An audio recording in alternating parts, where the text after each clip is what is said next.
Welcome back. One of my viewers recently asked me to explain and break down the necessary components for a good startup loading bench, reloading that is. I'll try to do that, and I'll see if I can maybe explain some of the details that might be different for your particular circumstances, whether you might be loading just one box of 20 rounds at a time for your favorite hunting rifle, or whether you're going to be plinking at the range with a lot of ammo, say 50 to 100 rounds or more at a time. And I'm not going to get into progressive presses, which are entirely different. That's an entirely different game by itself, which I would never recommend to a beginning loader. There's absolutely no reason to start doing that. You really have to learn how to walk before you can run, contrary to what many people think. I've seen people walk into the store and buy themselves a complex, progressive machine, and they've never loaded before. They may not even like it, and it ends up, like a lot of exercise equipment, just collecting dust. Find out if you enjoy it first, because anything that you can do on a progressive machine, you can do with a single stage press. It's just a matter of taking a little bit more time to do it. That's the only difference. In fact, a single stage press is the easiest way to work up a load. So even if you someday decide you want to get a progressive press, the single stage press is still the best tool to work up loads and to do a progressive incremental increase in your charges to go down the range and determine what loads work best. So it's never a waste of money to buy the single stage press and to always have it on hand. Now,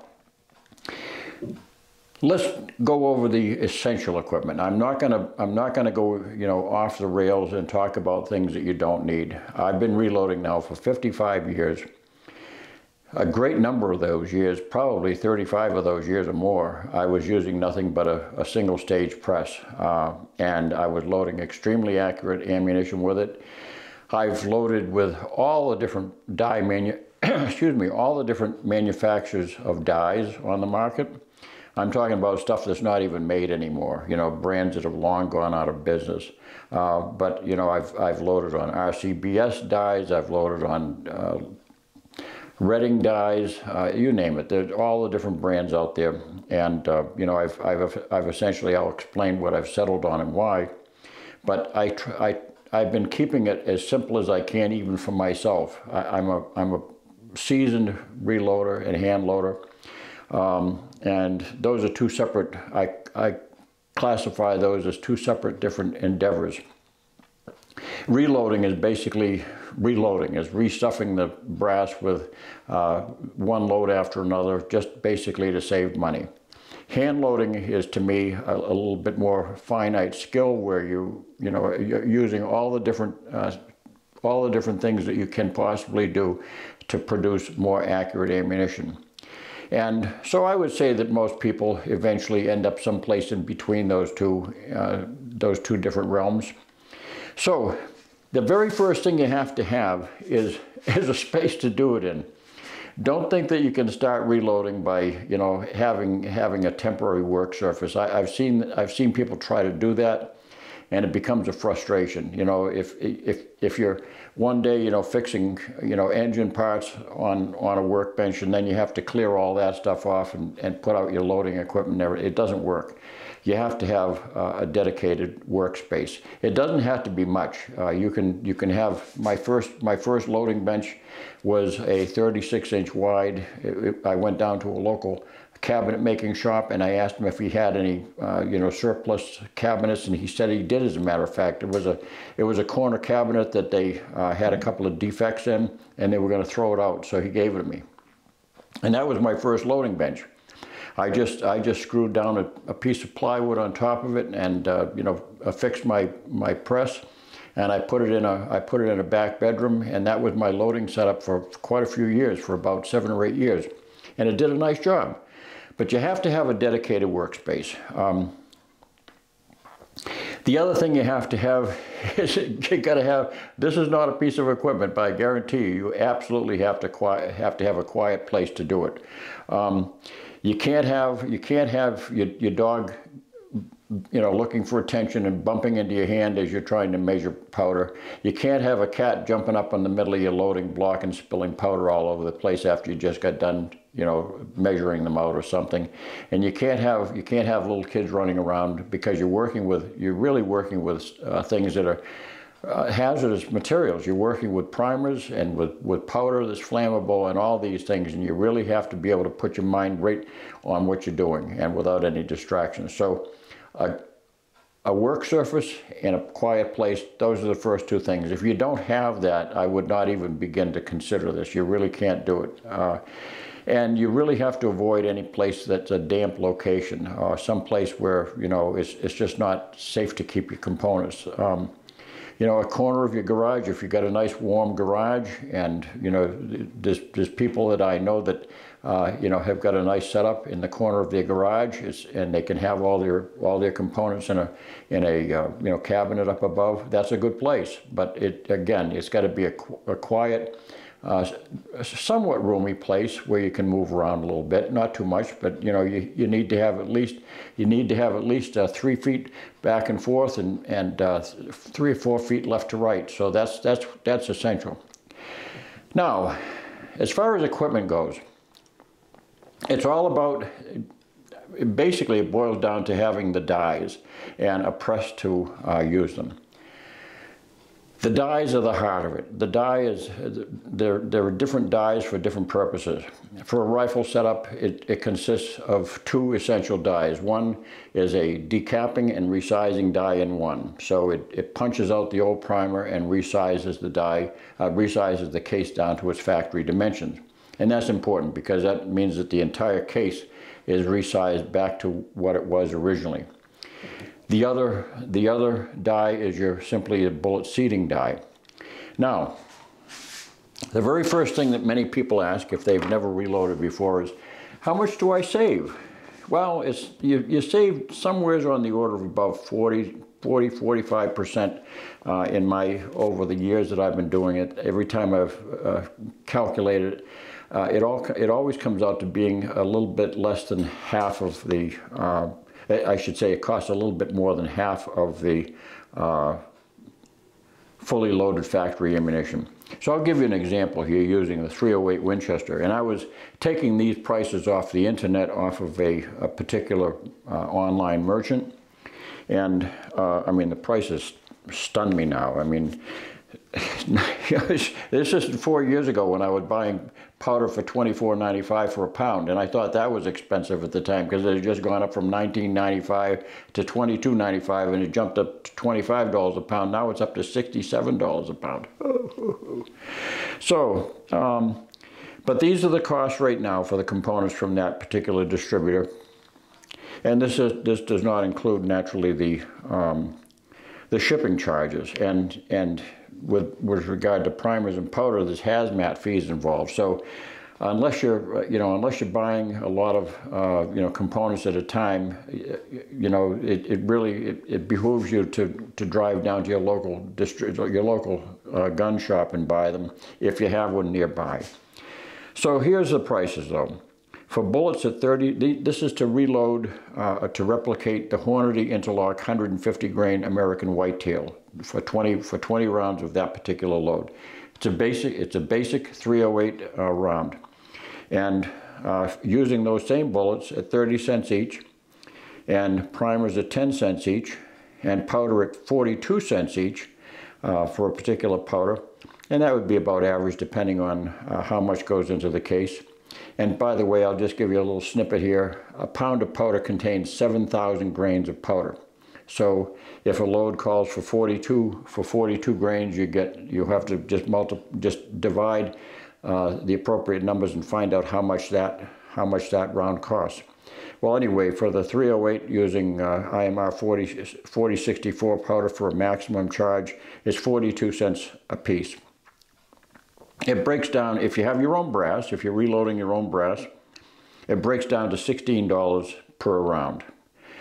The ammo itself, if you purchase that from the same dealer, would be $28.69 for a savings of $12.69. And it looks like it's about a 44% savings. Now, that has to be amortized against the cost of your equipment, at least the initial outlay in your equipment. If you bought a kit from them from Lee, that would be on sale right now for $175. It would cost you 14 boxes of ammo to buy that setup. That's how much ammo that you'd have to load before you broke even. If you bought an RCBS Rock Chucker single stage kit for $530 on sale, it'd be 42 boxes of ammo at 20 rounds apiece before you broke even. So those are questions you really have to sit down and analyze before you spend any money. As you can see, there's a huge difference between 14 rounds and 42 rounds. And as I'll explain, you don't have to buy expensive equipment. So the very first thing you have to have is the die. That's the heart of the whole process. You have to have a die with which to resize the case to its factory dimension, because it expands in the chamber when it's fired. And you also have to decap it. You have to punch out the old primer. And that's done with what's called the first die. Some companies call it the number A die or whatever. And that's this one here. You can see it's got a decapping pin on the end that punches out the old primer. And it also has an internal dimension which replicates the minimum dimensions of a chamber, a rifle chamber. So that's that. I have used every brand of die that's ever been made, literally. I think I even had some Herter's dies one time.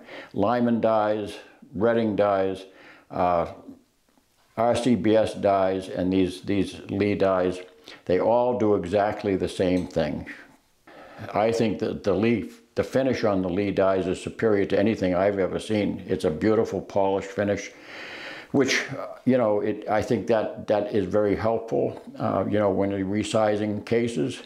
It minimizes the amount of drag that you have on those cases and the amount of physical effort. But they all do the same thing.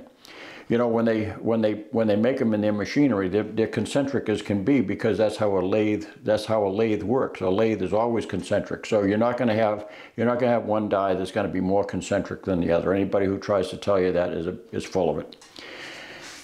And you have to have a shell holder. You have to have a shell holder with which to hold the case in the press. So the dies and the shell holder, that's the heart of the whole system. The press is the necessary piece of equipment to hold the die in place that's properly adjusted, and to physically force the case in and out of that one of those dies. So get the dies that you need. Save as much money as you can. This one here happens to be what they call their RGB set, the really great buy set from Lee. I don't get a penny from Lee. I should probably be making a lot of money for all the times that I promoted their product. But I promote their product because it's inexpensive, it works, and they're well made. They're really well made. You don't need to have micrometer adjustments. Every single screw is a micrometer without a mark on it. This stem right here, which adjusts the bullet depth, that stem is a given pitch. It's 16 threads per inch, or 24 threads per inch, or 32 threads per inch, whatever it is. That tells you how much what fraction of an inch each full turn makes into that case, into that die. So if you got a 16 thread per inch, it means that it adjusts a full turn, which you easily designate by putting just a random hash mark on the top of your stem. One full turn goes down. I don't know what the thread pitch is on this right offhand, but if it was a 16 thread per inch, it would mean that one full turn descends a 1/16 of an inch, or backs off a 1/16 of an inch. It's very, very easy to do a little bit of math and figure out how much a quarter, a half of that turn would be a 32nd of an inch. You see how that works? And a quarter of a turn would be a 64th of an inch if it was 16 threads per inch. It's very, very simple. So you don't have to have a micrometer adjustment. They look sexy as the devil. You know, and they sell a lot of them because people think that that's especially neophytes. You know, you always will see them online, and they have their micrometer adjusted die because that, you know, that bumps them up a notch, I guess. But it's a thread is a thread.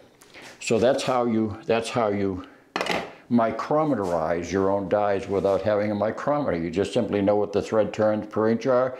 You can put it on your wall or inside your cabinet and just refer to it. So you know that if you need to go down so many thousandths of an inch, you know, it's a 16th of a turn or an 1/8 of a turn or whatever, and just turn that amount. So that's all I have on that topic. So save your money.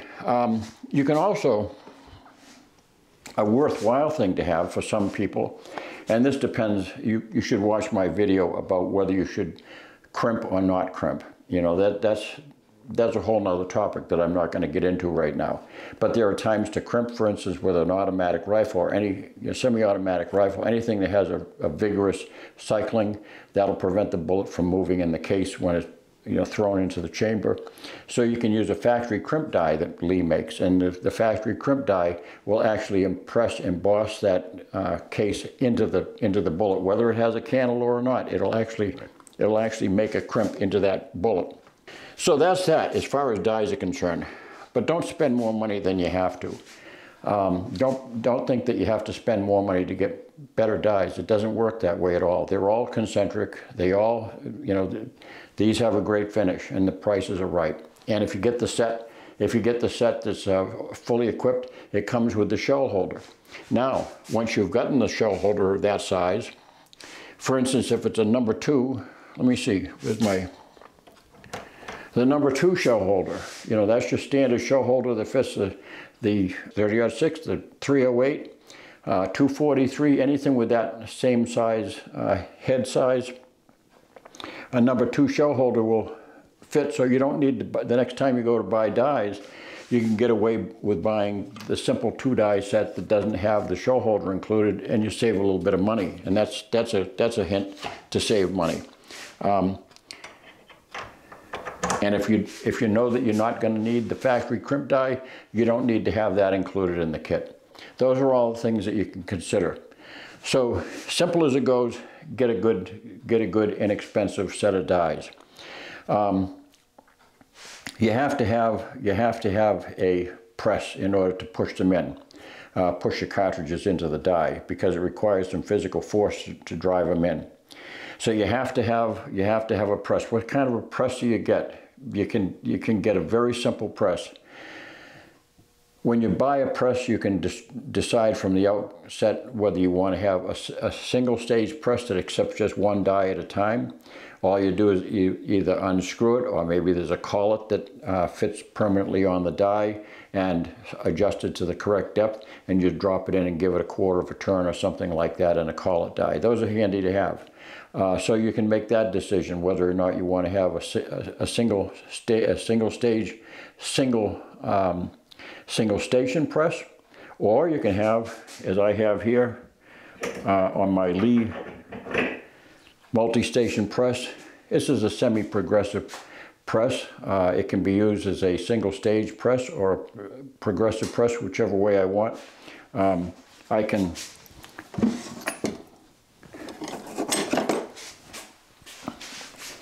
by dropping in this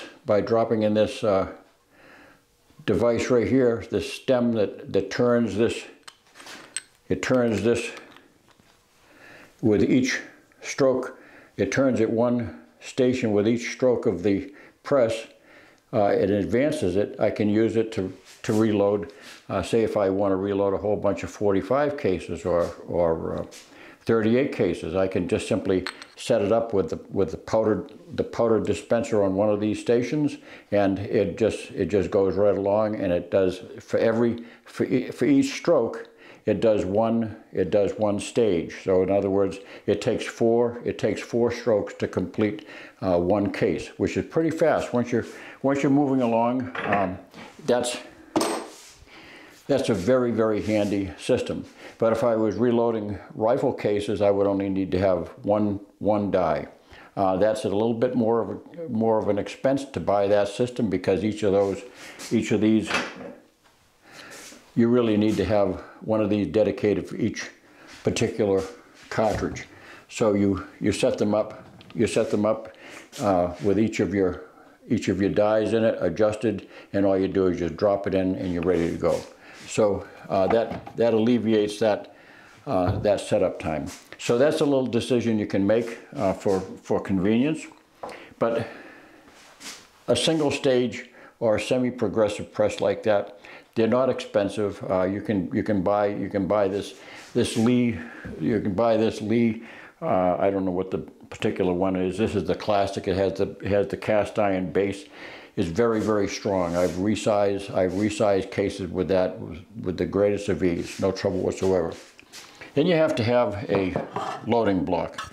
You know, you can get a plastic loading block at the store, or it might come with a kit, a reloading kit, and it's nothing more than a necessary place to put all your brass and to advance the cases as you do them one at a time. That's an essential component that you have to have.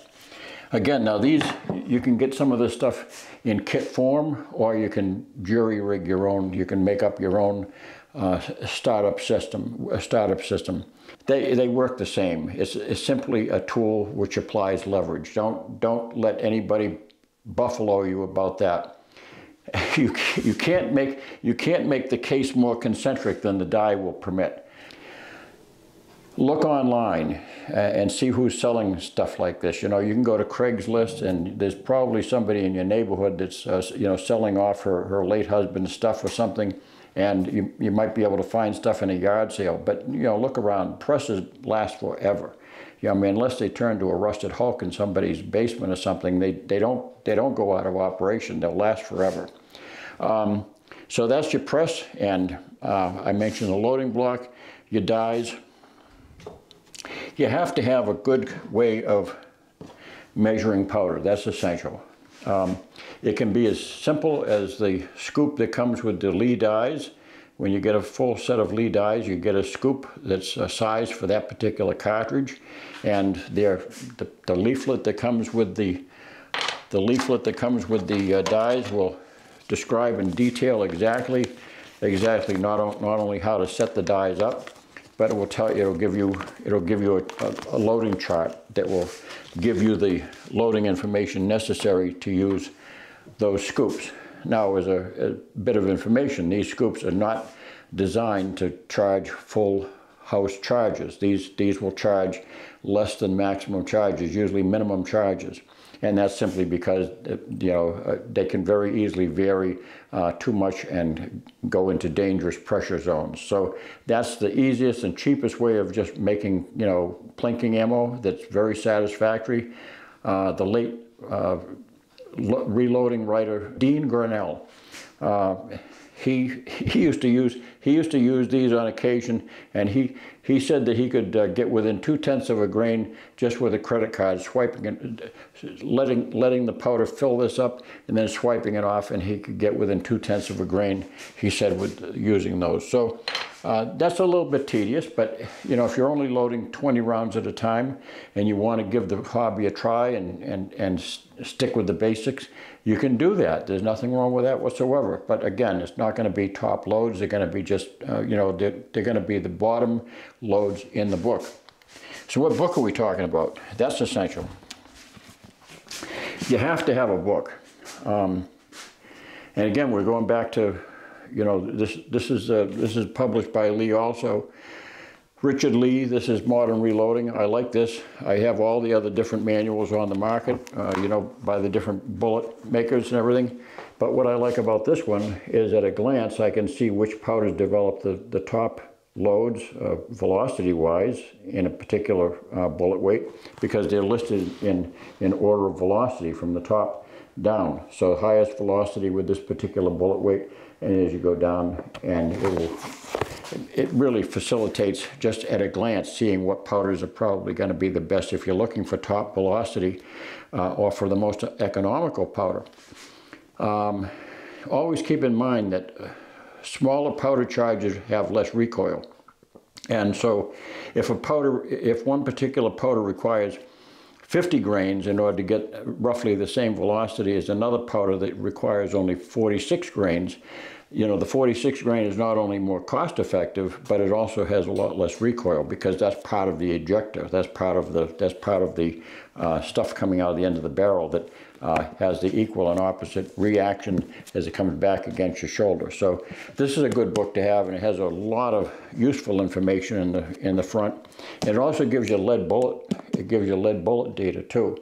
But all that loading data is from the powder manufacturers. The powder manufacturers supplied him with all the different loading data. And then if you want to have more information concerning particular bullets and the loads for those, then you can certainly get you know, a bullet makers published data, and you can get those online too. You can get that information online, and you can print it out and save yourself a little bit of money that way. I always like to have a book that I can unfold and put right on the bench, and you know, I always put a paperweight on it when it's pages like this, because I don't want it flipping accidentally and giving me the wrong data as I'm looking down. I don't want to be taking 308 data for the 300 Savage that's in the page before. So that sort of thing. If you really want to economize and you're only doing one particular cartridge, you're only loading for, this one here happens to be for the 243. This publisher here called Load Books USA. This book is $10, so you know it's an expensive book compared to buying, you know, another book for $35 or so that does all the cartridges. But if you're only loading for one cartridge and you want to have the data from all the different bullet manufacturers, it's in this particular book. So they didn't plagiarize it. They got the permission from the different bullet manufacturers to reprint their data.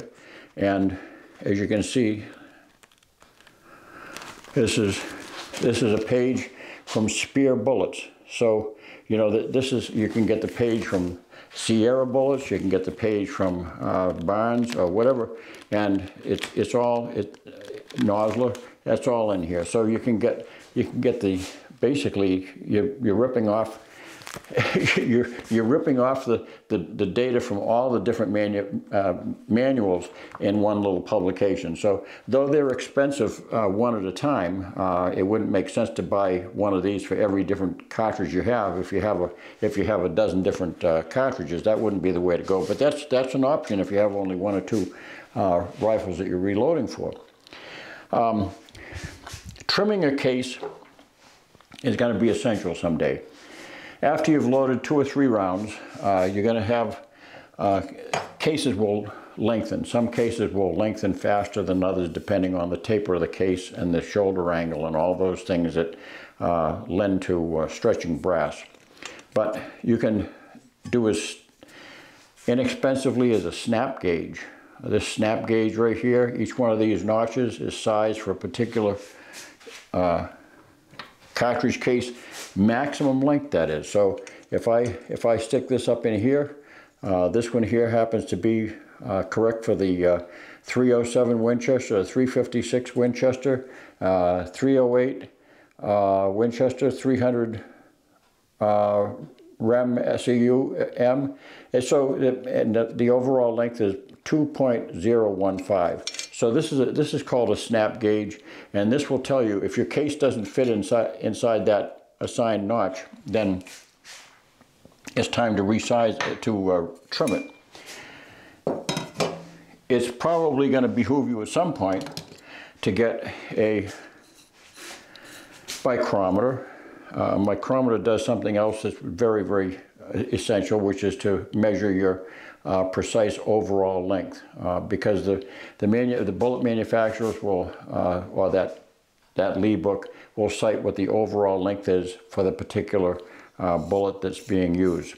So that's You can buy these. You can buy these quite inexpensively now. I've had this one for probably 40 years or more. This is a Mitutoyo, and it's just high quality. It's never changed on me. But you can get them. You can get them from Frankfurt Arsenal, different places like that have them less money. For quite a few years before I bought that stainless steel one, I had one that was I think it was made by RCBS or something. It was made of nylon. It was a plastic one, and that worked fine for a few years until it finally started jamming up on me. But it was accurate. It was very accurate. Certainly accurate enough for hand loading purposes. The other thing that you have to have is a trimming device. Now, trimming devices can be very, very simple. They can be simply a die that goes into your press that you can use with a little twirling gizmo on the top to trim them down to length. Those work out really nicely. I think that's a nice system that Lee has come up with. You can get trim dies where you use a file, all sorts of things. You can get a Forster trimmer, which I use because I can trim a lot of cases in a hurry. You can get them that mount on a drill press where you just pull the drill press down and you adjust your drill press to the correct height, and you can do them quickly that way. It just simply holds it into a brown and sharp collar at the bottom, and you can have the one on the bench that you turn by hand, or you can even put a battery operated drill on the end of it and use it without the handle. But you have to have a trimming system, and you certainly have to have something to chamfer the brass at one end lightly, and to skive the outside of the brass very, very lightly to deburr it on the other end.